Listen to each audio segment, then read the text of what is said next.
छोटी सी जिंदगी हंस के गुजार ले, दुनिया का बोझ अपने सर से उतार दे, सामर्थ को सौंप सब तू उसका प्यार ले।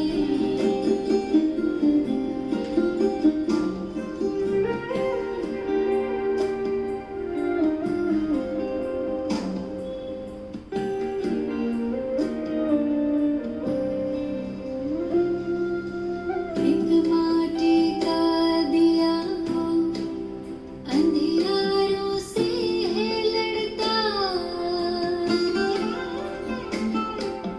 भगवान का दिया तू किस बात से है डरता, झूले बुलंदियों को जन्नत उतार ले, हो छोटी सी जिंदगी है हंस के गुजार ले।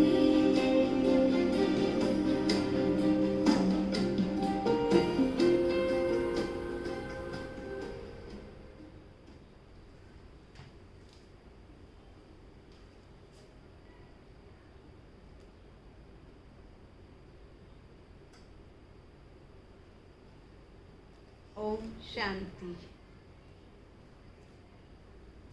आज 16 अगस्त 2020 के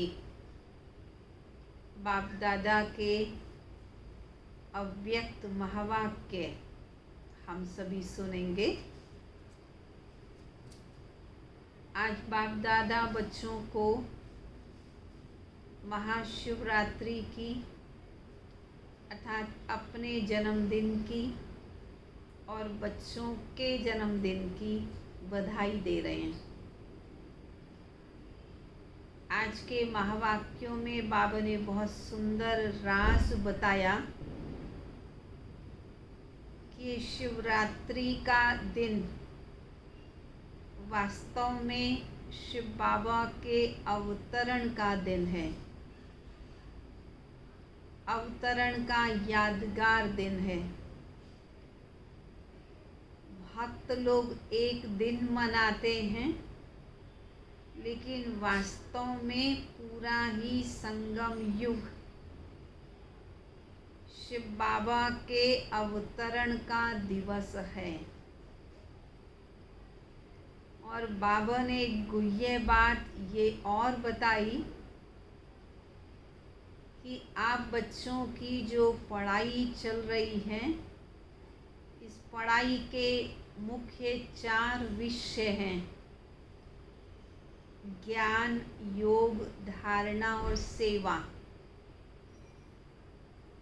और इन चारों विषयों की पढ़ाई, चारों सब्जेक्ट्स की पढ़ाई भक्ति मार्ग की शिवरात्रि जो मनाते हैं उसमें चारों सब्जेक्ट्स को कवर करने की कोशिश करते हैं। किस प्रकार से करते हैं ये? एक इसमें महत्व होता है। सबसे पहली बात, बिंदु का महत्व होता है।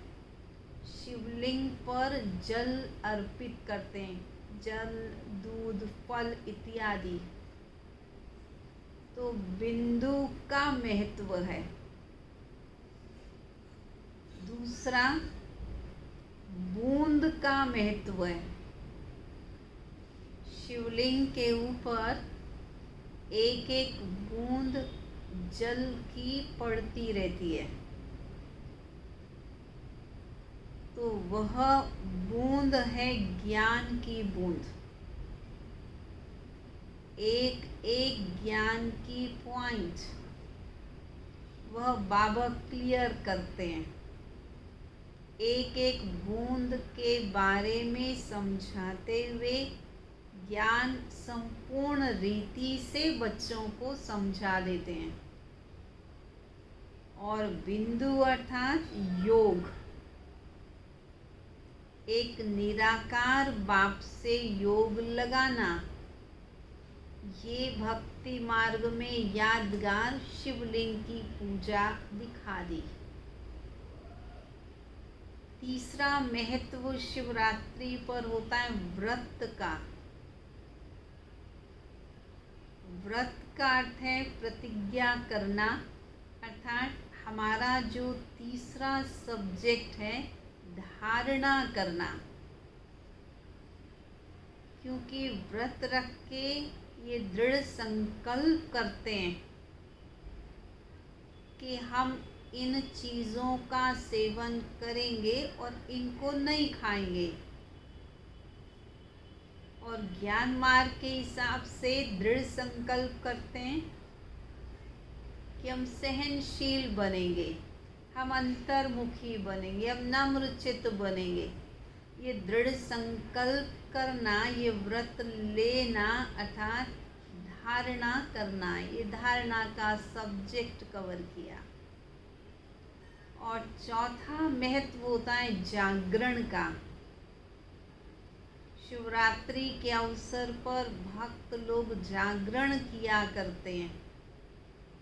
जागरण का अर्थ है जागृति, खुद भी जागृत रहते हैं, दूसरों को भी जागृत करने का पुरुषार्थ कराना, ये सेवा का सब्जेक्ट। दूसरों को जो ज्ञान सुनाते किस लिए, कि वो अज्ञान नींद को त्याग दें, ज्ञान को समझें, बाबा को समझें, बाबा से रिश्ता जोड़ें। ये जागरण है। जागरण अर्थात सेवा करना। तो 4 का महत्व हुआ शिवरात्रि पर भक्तों के हिसाब से। एक बिंदु, दूसरा बूंद, और तीसरा व्रत, और चौथा जागरण। तो ज्ञान, योग, धारणा और सेवा, चारों सब्जेक्ट्स आ गए। शिव पर बलि भी चढ़ते हैं। बाबा कहते वास्तव में सच्ची बलि तो तुम बच्चे चढ़ाते हो, अपने मैंपन और मेरेपन की बलि चढ़ा देते हो। वो तो बेचारे बकरे की बलि चढ़ा देते हैं, लेकिन तुम बच्चे रियल में जो बलि चढ़ाते हो, ये अहम को समाप्त करना और एक बाबा की याद में समा जाना और बाबा की श्रीमत को सब कुछ समझना, ये बलि चढ़ना है। तो बाबा ने आज बहुत गुह्य रहस्य मुरली में स्पष्ट किए हैं। हम सभी ध्यान से बाबा के महावाक्यों को सुने। आज ज्ञानदाता, भाग्य विधाता, सर्व शक्तियों के वरदाता। शिव बाबा कौन है? ज्ञानदाता, भाग्य विधाता, सर्व शक्तियों के वरदाता, सर्व खजानों से भरपूर करने वाले भोलानाथ बाप अपने अति स्नेही, सदा सहयोगी, समीप बच्चों से मिलने के लिए आए हैं। इतने ऊंचे बाबा आए हैं अपने बच्चों से मिलने के लिए। ये मिलन ही सदा काल का उत्सव मनाने का यादगार बन जाता है। आत्मा का परमात्मा से जो मिलन इस संगम युग पर होता है, वही वास्तव में बाबा कहते भक्ति मार्ग में उत्सव मनाने का दिन बन जाता है। जो भी भिन्न भिन्न नामों से समय प्रति समय उत्सव मनाते हैं, वह सभी इस समय बाप और बच्चों के मधुर मिलन, उत्साह भरा मिलन, भविष्य के लिए उत्सव के रूप में बन जाता है। इस समय आप सर्वश्रेष्ठ बच्चों का हर दिन हर घड़ी सदा खुशी में रहने की घड़ियां व समय है। संगम युग का कैसा टाइम है? हर घड़ी हर सेकंड खुशी में रहने का ये दिन। तो इस छोटे से संगम युग के अलौकिक जीवन, अलौकिक प्राप्तियां, अलौकिक अनुभवों को द्वापर से भक्तों ने भिन्न भिन्न नाम से यादगार बना दिए हैं। एक जन्म की आपकी जीवन भक्ति के 63 जन्मों के लिए याद का साधन बन जाती है। इतनी महान आत्माएं हो आप। इस समय की सबसे वंडरफुल बात यही देख रहे हो, जो प्रैक्टिकल मना भी रहे हो और निमित्त बन अपना यादगार भी देख रहे हो। चैतन्य भी हो और अपने चित्र भी साथ साथ देख रहे हो। कितना वंडरफुल ये संगम युग का टाइम है। दोनों चीज़ें साथ साथ चल रही हैं। चैतन्य में बच्चे स्वयं हैं और अपने यादगार देव रूप के चित्रों को भी देख रहे हैं।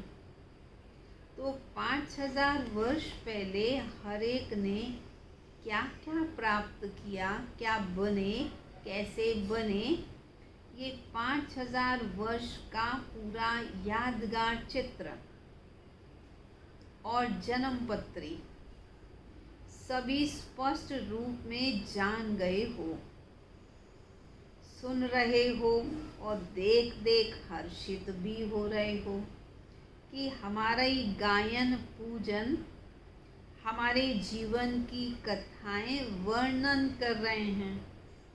हमने ऐसा किया और हमारा ही यादगार कथाओं के रूप में भक्त लोग पूजन भी कर रहे हैं। ओरिजिनल आपका चित्र तो बना नहीं सकते हैं, इसलिए भावना पूर्वक जो भी उन्हें टच हुआ वो चित्र बना दिया। ओरिजिनल में तो ब्राह्मण कैसे हैं वो उनको टच नहीं होता, लेकिन गुणों के आधार से देव रूप को वो इमर्स करते हैं और वैसा चित्र बनाने की कोशिश करते हैं। तो प्रैक्टिकल शिव जयंती तो रोज़ मनाते ही हो, क्योंकि संगम युग है ही अवतरण का युग। श्रेष्ठ कर्तव्य, श्रेष्ठ चरित्र करने का युग। लेकिन बेहद युग के बीच में ये यादगार दिन भी मना रहे हो। है तो संगम युग बाप के अवतरण का दिन, लेकिन फिर भी उसमें शिवरात्रि मनाते हो तो बाबा कहते उसी बीच में अपने यादगार को भी मना लेते हो। तो आप सबका मनाना है, मिलन मनाना, और उनका मनाना है, भक्तों का मनाना है, आवाहन करना। तुम बच्चे तो बाबा से रियल में मिलन मनाते और भक्त तो केवल आवाहन करते हैं कि आ जाओ भगवान आ जाओ। उनका है पुकारना और आपका है पा लेना। वे कहेंगे आओ और आप कहोगे भगवान आ गए। आओ नहीं, पुकारने की बात नहीं। हम तो जानते हैं भगवान आ चुके हैं, हमें मिल गए। तो यादगार और प्रैक्टिकल में कितना रात दिन का अंतर है। वास्तव में ये दिन भोलानाथ बाप का दिन है। भोलानाथ अर्थात क्यों कहते हैं शिव बाबा को भोलानाथ? भोलानाथ अर्थात बिना हिसाब के अनगिनत देने वाला। वैसे जितना और उतने का हिसाब होता है। जो करेगा वो पाएगा और उतना ही पाएगा, ये हिसाब है। लेकिन भोलानाथ क्यों कहते हैं? क्योंकि इस समय देने में जितने और उतने का हिसाब नहीं रखता। संगम युग पर और खास शिवरात्रि के दिन उसे भोलानाथ खास कहते हैं। तो उस दिन कोई भी हिसाब जितने और उतने का नहीं रखते। एक का पदम गुणा हिसाब है, तो अनगिनत हो गया ना। कहाँ एक और कहाँ पदम। पदम भी लास्ट शब्द है, इसलिए पदम कहते हैं। अनगिनत देने वाले भोले भंडारी का दिन यादगार रूप में मनाते हैं। आपको तो इतना मिला है तो अब तो भरपूर हो ही। इतना बाबा से मिलता है कि पूरा संगम युग तो भरपूर रहते ही हैं। लेकिन 21 जन्म 21 पीढ़ी सदा भरपूर रहेंगे। इतने जन्मों की गारंटी और कोई कर नहीं सकता। कितना भी कोई बड़ा दाता हो, कितना भी देने वाला हो, कितने भी बड़े दिल वाला हो, लेकिन अनेक जन्म का भरपूर भंडारा होने की गारंटी कोई भी कर नहीं सकता। तो भोलानाथ हुआ ना।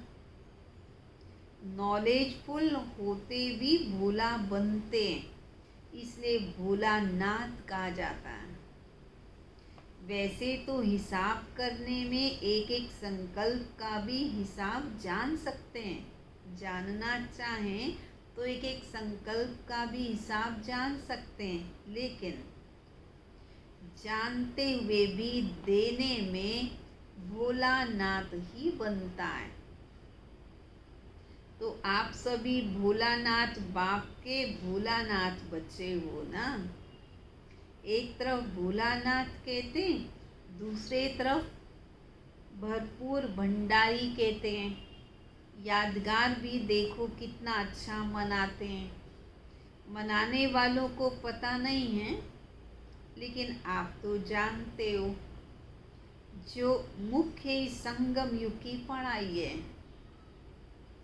जिसकी विशेष 4 सब्जेक्ट्स हैं, वो 4 ही सब्जेक्ट्स यादगार दिवस पर मनाते आते हैं। शिवरात्रि पर चारों ही सब्जेक्ट्स को मनाते हैं। कैसे? पहले भी सुनाया था कि विशेष इस उत्सव के दिन बिंदु का और बूंद का महत्व होता है। शिवरात्रि पर किसी देवी या देवता की पूजा नहीं करते, पर शिव के मंदिर में जाते हैं। शिव पिंडी पर ही दूध फल इत्यादि अपनी यथाशक्ति श्रद्धा को व्यक्त करते हैं। तो बिंदु और बूंद, तो बिंदु इस समय के याद अर्थात योग के सब्जेक्ट की निशानी है। याद में बिंदु स्थिति में स्थित होते हो ना, तो बिंदु याद की निशानी है और बूंद ज्ञान की भिन्न भिन्न बूंदें। इस ज्ञान के सब्जेक्ट की निशानी बूंद के रूप में दिखाई है। धारणा की निशानी, इसी दिन विशेष व्रत रखते हैं, तो व्रत धारण करना।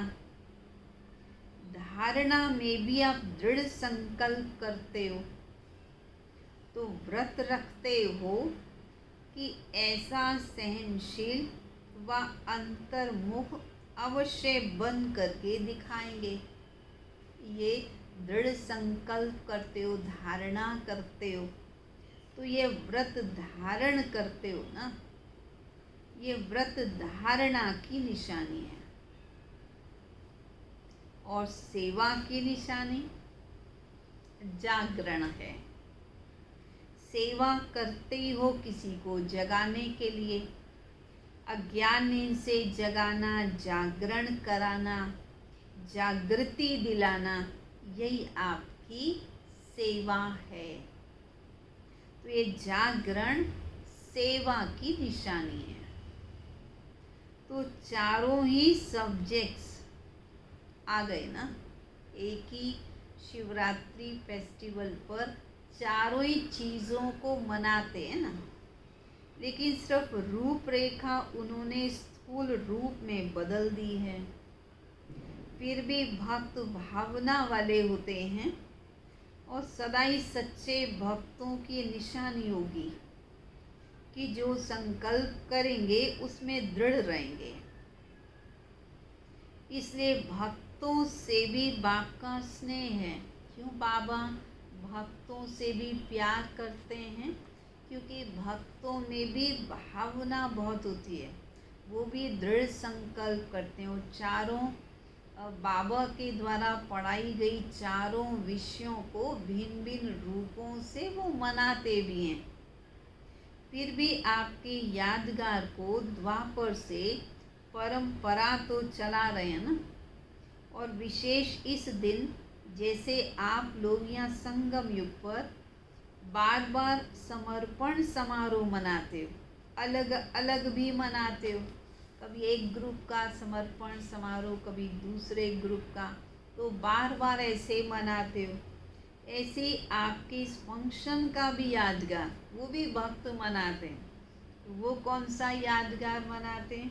वो स्वयं को समर्पण नहीं करते, उतनी हिम्मत नहीं रखते, लेकिन बकरे को समर्पण करते हैं, बलि चढ़ा देते हैं। वैसे तो बाप दादा भी हंसी में कहते हैं कि ये मैंपन ये समर्पण हो, तो ये समर्पण हो तब समझो संपूर्ण बने, बाप समान बने। जैसे ब्रह्मा बाप ने पहला पहला कदम क्या उठाया? मैं और मेरापन का समर्पण समारोह माना। किसी भी बात में मैं के बजाय सदा नेचुरल भाषा में, साधारण भाषा में भी बाप शब्द ही सुना, मैं शब्द नहीं। ब्रह्मा बाबा भी क्या कहते थे? बाबा ऐसा कहते हैं। दादियाँ भी हमेशा क्या कहती? दादी ऐसा कहती हैं। पर मैंपन कहीं पर भी नहीं आया। बाबा करा रहा है, मैं कर रहा हूँ। तो ऐसा नहीं मैं कर रहा हूँ, नहीं, बाबा चला रहा है, मैं कहता हूँ नहीं, बाबा कहते हैं। ऐसा हमेशा बोलते थे ब्रह्मा बाबा। हद के कोई भी व्यक्ति या वैभव से लगाओ, यह मेरापन है। तो मेरेपन को और मैंपन को समर्पण करना, इसको ही कहते हैं बलि चढ़ना। बलि चढ़ना अर्थात महाबली बनना। तो यह समर्पण होने की निशानी है। तो बाप दादा भक्तों को एक बात की ऑफरिंग देते हैं। किसी भी रूप से भारत में व हर देश में उत्साह की लहर फैलाने के लिए उत्सव मनाए तो अच्छे हैं ना। क्यों भारत के हर स्थान पर भिन्न भिन्न प्रकार के उत्सव मनाते हैं? उत्साह को बढ़ाने के लिए हमेशा उत्सव भिन्न भिन्न तरीकों से मनाते आए हैं, चाहे 2 दिन के लिए, चाहे 1 दिन के लिए, लेकिन उत्साह की लहर तो फैल जाती है ना, इसलिए उत्सव कहते हैं। फिर भी अल्पकाल के लिए विशेष रूप से बाप की तरफ मेजॉरिटी का अटेंशन तो जाता है ना। अभी शिवरात्रि 2 दिन मनाते हैं या 1 दिन मनाते हैं, 3 दिन मनाते हैं, पर फिर भी शिवरात्रि शिवरात्रि शिव शब्द तो बोलते हैं। फिर शिव के मंदिरों में तो जाते हैं, भिन्न भिन्न प्रकार से शिव के प्रति भावना को पैदा करते हैं। पूरा ही वातावरण बड़ा ही भक्ति में, भावना में बन जाता है। तो बाबा कहते हैं ये भी अल्प समय के लिए भी तो अपने उत्साह को बढ़ाते हैं। जैसे भक्ति में कोई सदा काल के लिए व्रत लेता है और कोई में हिम्मत नहीं होती है, तो कोई 1 मास के लिए, कोई 1 दिन के लिए या थोड़े समय के लिए लेते हैं, फिर व्रत छोड़ देते हैं। कई कहेंगे कि हम मौन व्रत रखते हैं, 1 महीना रखेंगे उसके बाद छोड़ देंगे। तो सदा के लिए तो मौन व्रत नहीं रख सकते हैं। कोई फिर अन्य अनेक प्रकार के व्रत रखता है कि मैं 16 सोमवारी व्रत रखूँगी। अब 16 की गिनती है, 16 के बाद 17वें की वो नहीं कर पाते हैं। माना जितनी हिम्मत होती है उतना वो करते हैं, फिर छोड़ देते हैं। और आप तो बाबा कहते हैं आप बच्चे तो ऐसा नहीं करते हो। ऐसा नहीं करते हो माना आपने ये संकल्प कर लिया बाबा हम पवित्र रहेंगे माना ऐसा थोड़ी 16 सोमवार पवित्र रहेंगे फिर नहीं रहेंगे। नहीं, हमने तो जीवन भर की प्रतिज्ञा वो की, तो ऐसी प्रतिज्ञा अन्य लोग भक्त लोग तो कर नहीं पाते हैं। तो बाबा कहते बच्चे मधुबन में तो धरनी पर पाँव नहीं है। मधुबन में होते हैं तो बहुत खुशी में होते हैं, बाबा के दिल तख्त पर विराजमान होते हैं, पैर धरती पर ही नहीं होते, नशे में रहते हैं। और फिर जब विदेश में जाएंगे फिर तो नीचे आ जाएंगे, धरनी पर आ जाएंगे। या बाबा पूछते हैं क्या करोगे, विदेश में चले जाओगे या भारत में अपने देश में चले जाओगे, तो बुद्धि से ऊपर रहोगे या नीचे आ जाओगे, फर्क पड़ जाता है। मधुबन में तो बड़ी नशे में होते हैं और बाबा तो कई बार कहता स्टेशन पर पहुंचते हैं तो भी स्थिति में अंतर आ जाता है। तो सदा ऊपर से नीचे आकर कर्म करेंगे या नीचे रहकर कर्म करोगे, क्या करोगे बाबा पूछ रहे हैं। ऊपर से आकर के फिर नीचे कर्म करोगे, इस स्मृति में करोगे कर्म की भाई मैं आत्मा परम धाम से अवतरित हुई हूँ, मैं अवतार हूँ, मैं फरिश्ता हूँ, मुझे अलौकिक कर्म करने हैं, इस स्मृति में करोगे। या फिर नीचे रह कर के साधारण स्थिति में कर्म करोगे। ऊपर रहना अर्थात ऊपर की स्थिति में रहना, ऊपर कोई छत पर नहीं लटकना है, ऊंची स्थिति में स्थित हो। कोई भी साधारण कर्म करना अर्थात नीचे आना, लेकिन अंडरलाइन क्या करना है, करना क्या है, साधारण कर्म करते भी स्थिति ऊपर अर्थात ऊंची हो। कर्म भले साधारण हो, स्थिति उत्तम हो। जैसे बाप भी साधारण तन लेते हैं ना, कर्म तो साधारण ही कहेंगे, परंतु करने का तरीका और कर्म कौन से, अलौकिक असाधारण रीति से करते हैं। जैसे आप लोग बोलेंगे बाबा भी वैसे ही बोलते हैं, वैसे ही चलते हैं। तो कर्म तो साधारण है, तन भी साधारण है, लेकिन साधारण कर्म करते भी स्थिति कैसी, वह ऊंची होती है। तो ऐसे आप लोगों को भी करना, फॉलो करना, स्थिति सदा ऊंची हो। बहुत इम्पोर्टेंट बात बाबा समझा रहे हैं आगे। जैसे इस दिन को अवतरण का दिन कहते हो ना, शिवरात्रि को माना शिव बाबा का अवतरण दिन, तो रोज अमृत वेले ऐसा ही सोचो।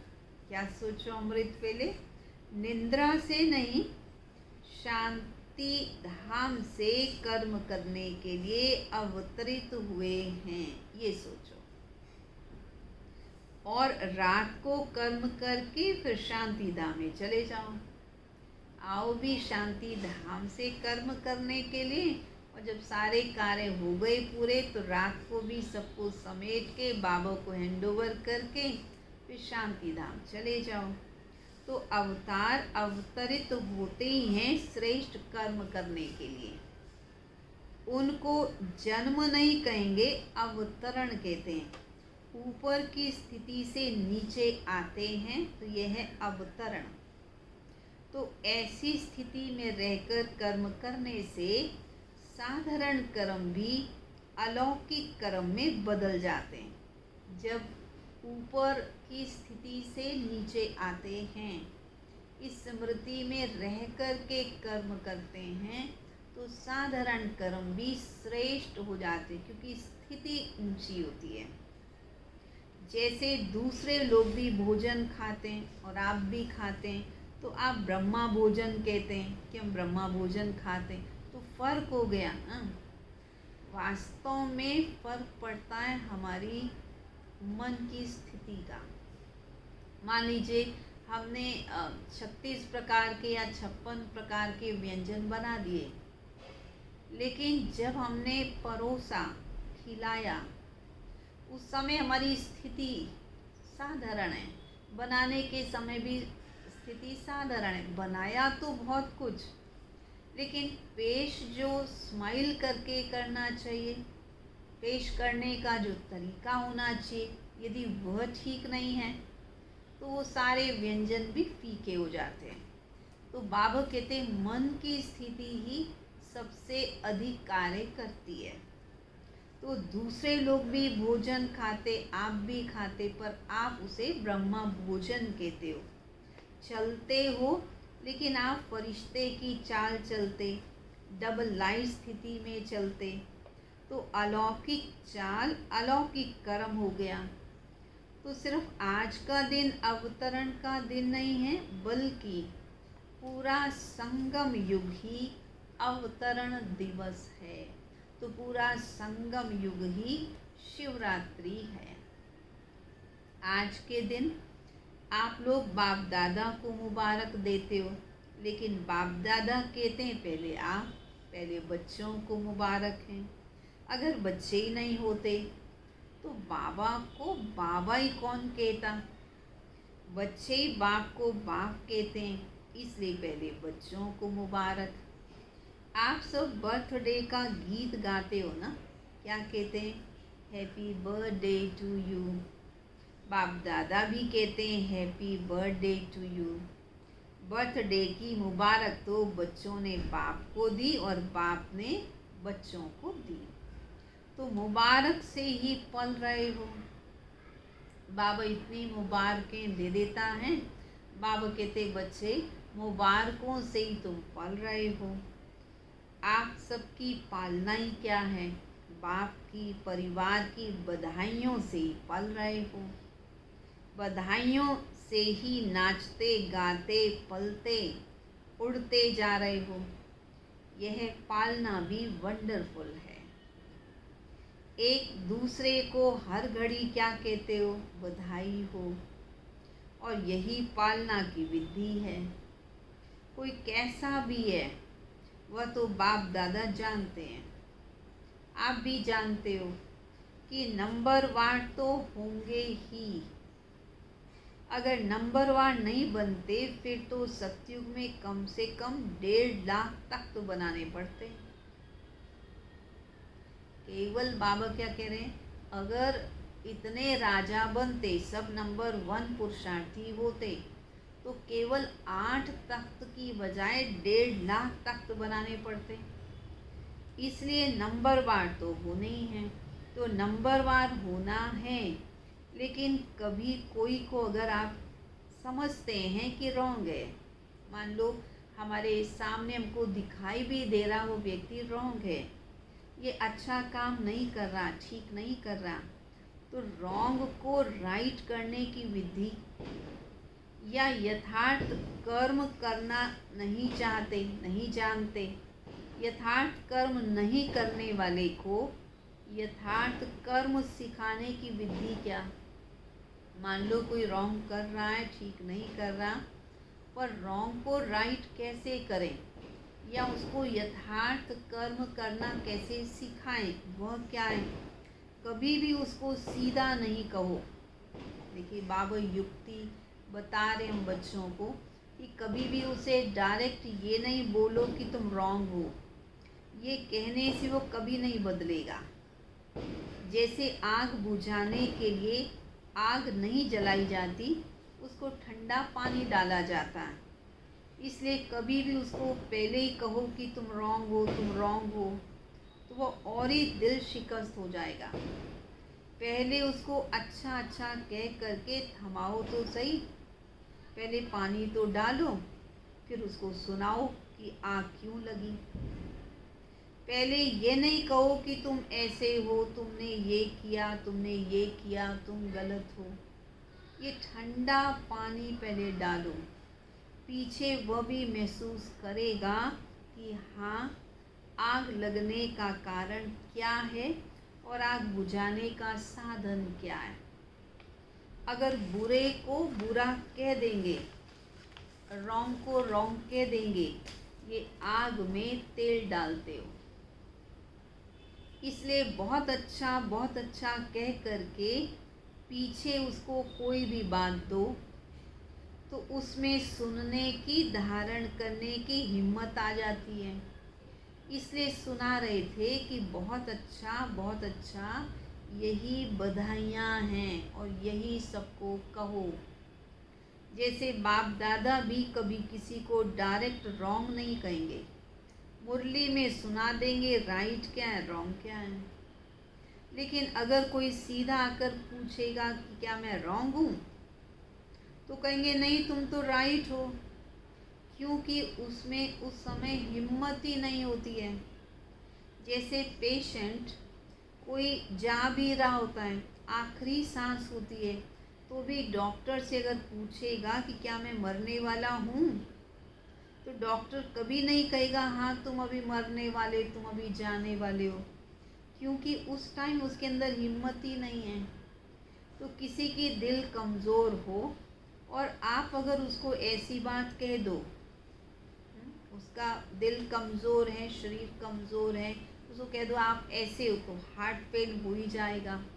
अर्थात पुरुषार्थ में परिवर्तन करने की शक्ति नहीं आएगी। तो संगम युग है ही बधाइयों से वृद्धि को पाने का युग। सबको बहुत अच्छा कहो, बधाई दो और आगे बढ़ाओ। ये बधाइयाँ ही श्रेष्ठ पालना है। इसलिए आपकी इस बधाइयों की पालना का यादगार, जब भी कोई देवी देवता का दिन मनाते हैं, उसको बड़ा दिन कह देते हैं। अब दीपमाला होगी, है ना, लक्ष्मी का दिन है, वो भी बहुत बड़ा, दिवाली छोटी दिवाली, बड़ी दिवाली। शिवरात्रि होगी तो कहेंगे आज बड़ा दिन है। जो भी उत्सव होंगे उसको बड़ा दिन कहेंगे, क्योंकि आपकी बड़ी दिल है। उन्होंने बड़ा दिन कह दिया, बड़ी दिल को बड़ा दिन कह दिया। तो एक दूसरे को बधाइयाँ देना, ये बड़ी दिल है। कोई रॉन्ग है फिर भी उसके प्रति शुभ भावना रखना, ये बड़ी दिल। उसके प्रति शुभ भावना रख के उसको आगे बढ़ाना, उसे दिल शिकस्त नहीं होने देना, ये बड़ी दिल। समझा ऐसे नहीं कि रॉन्ग को रॉन्ग समझाएंगे नहीं, ऐसा भी नहीं है। ऐसा नहीं कोई गलत है हम उसको सही समझ रहे हैं, नहीं है तो गलत ही, परंतु फिर भी उसको ठीक तो करना है ना। तो बाबा कहते इसलिए थोड़ा धैर्य रखो, इशारा तो देना ही पड़ेगा, लेकिन टाइम देखो। वह मर रहा है और उसको कहो मर जाओ मर जाओ, तो टाइम देखो, उसकी हिम्मत देखो। बहुत अच्छा कहने से हिम्मत आ जाती है, लेकिन दिल से कहो। ऐसा भी नहीं कि बाहर से बहुत अच्छा कहो तो कहेगा पता है कि आप ऊपर से कह रहे हो, वो भी समझ जाते हैं। तो बाबा कहते ऐसे नहीं बाहर से कहो और वह समझे कि मेरे को ऐसे ही कह रहे हैं। ये भावना की बात है। अंदर में शुभ भावना हो, परिवर्तन उसका हो जाए, ये शुभ भाव हो, दिल का भाव रहम का हो, तो उसके दिल को रहम का भाव लगेगा। इसलिए सदा बधाइयाँ देते रहो, बधाइयाँ लेते रहो। ये बधाई वरदान है। जैसे आज के दिन को गायन करते हैं, शिव के भंडारे भरपूर, काल कंटक सब दूर। तो आपका गायन है सिर्फ बाप का ही तो नहीं है ना, शिव के भंडारे भरपूर, तो बच्चों के भी भंडारे भरपूर। तो बच्चों की दिल बड़ी होगी बच्चों के अंदर सबके प्रति रहम का भाव होगा, शुभ भावना होगी, तब तो भंडारे दूसरों के भरपूर कर पाएंगे। सदा भंडारा भरपूर हो, दाता के बच्चे दाता बन जाओ। सुनाया था ना, भक्त हैं लेवता और आपको देने वाले देवता, तो दाता माना देने वाले। किसी को भी कुछ थोड़ा भी देकर फिर आप उनको कुछ ले लो तो उनको फील नहीं होगा, फिर कुछ भी वो मना नहीं करेंगे। लेकिन पहले उनको दो, हिम्मत दो, उमंग दिलाओ, खुशी दिलाओ, फिर उससे कुछ भी बात मनाना चाहो फिर मना सकते हो। रोज उत्सव मनाते रहो। रोज बाप से मिलन मनाना, यही उत्सव मनाना है। तो रोज उत्सव है। समझा? कितने राज बाबा ने समझा दिए। चारों सब्जेक्ट्स भक्त लोग शिवरात्रि पर सेलिब्रेट करते हैं। पूरा ही अवतरण का ये समय, ये पूरा ही शिवरात्रि का समय। फिर बाबा कहते सबको बाबा का मैसेज दो, सदा उमंग उत्साह में रहो। उत्सव क्यों कह देते? क्योंकि उमंग में रहने को उत्सव कह दिया गया। तो इसलिए बाबा ने लास्ट जो बात कही कि हमेशा बधाइयाँ सबको दो, देने वाले देवता बनो, लेवता नहीं बनो। सबको देते जाओ।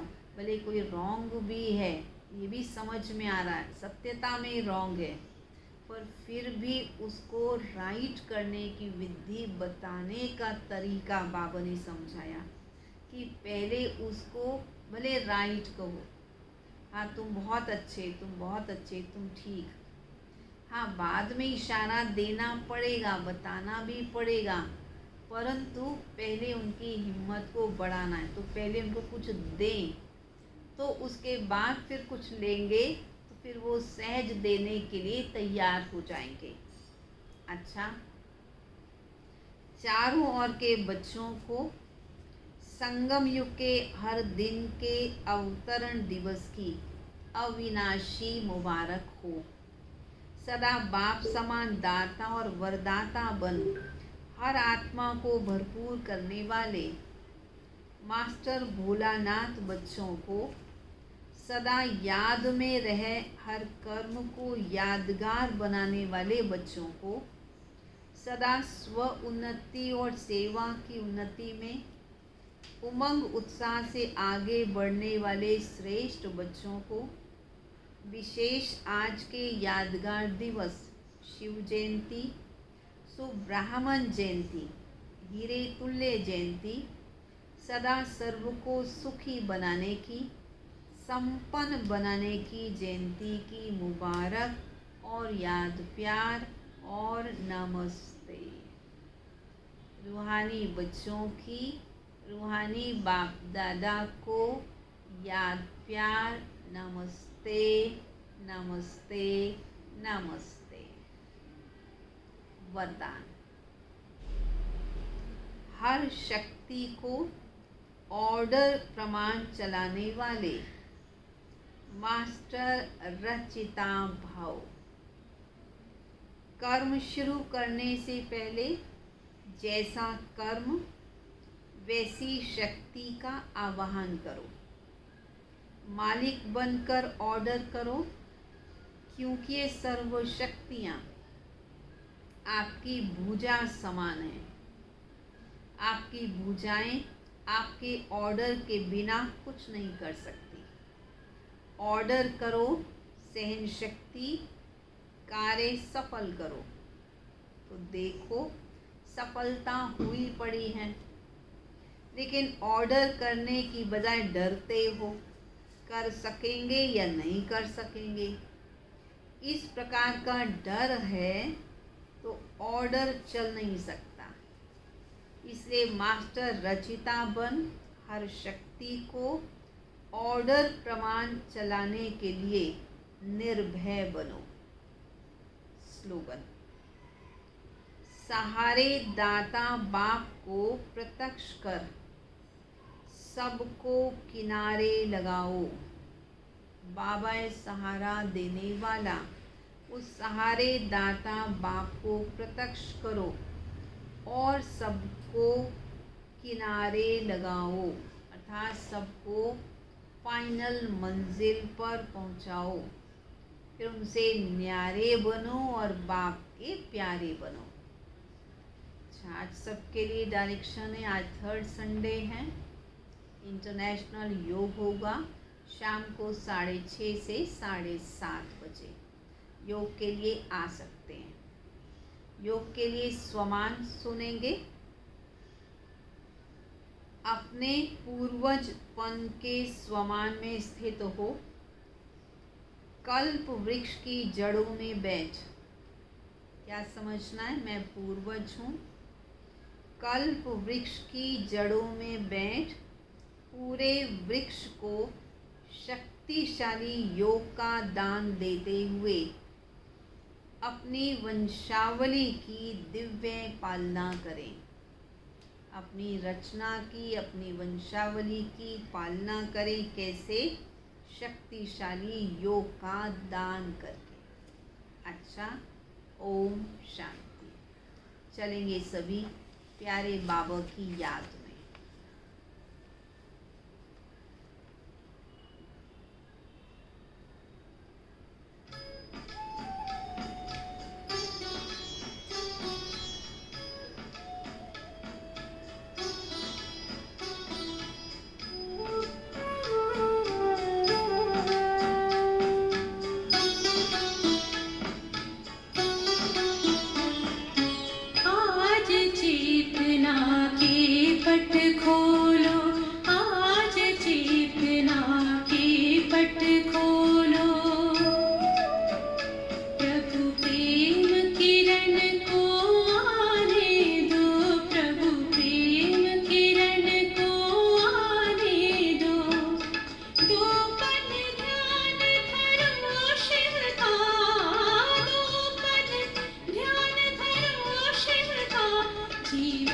बगिया मुस्काने दो, जीवन बगिया मुस्काने दो।